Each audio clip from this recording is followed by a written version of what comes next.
2 oylik bolam oyog'ini bosmayapti. 4 oylik bolam oyog'ini bosmayapti. Kim aytdi sizga oyog'ini bola bosish kerak deb?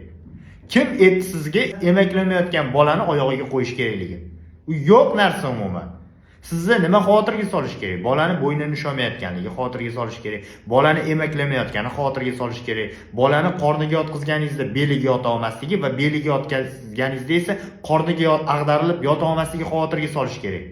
Bolani oyog'iga qo'yganda bosmasligi xotirga solish kerak emas sizni. Ota-ona bolaga qorniga yotishni o'rgatish kerak va emaklashni o'rgatish kerak. Bo'ldi, boshqa narsani bolani o'zi o'rganib oladi. Hech qachon bolalarni majburan o'tirg'izishga, turg'izishga va yurgizishga harakat qilish kerak emas. Hali bola tayyor bo'lmasdan turib bunday qilsak, bolalarning oyoqlarini qiyshayishiga, chanoqson hamda bel o'mirtqalari zararlanishiga olib kelishimiz mumkin. O'tirish odatda 6 oylikdan keyin, emaklash esa 6 oydan 13 oy oralig'igacha bo'ladi. Yurish esa odatda 1-1,5 yoshlar orasida kuzatiladi.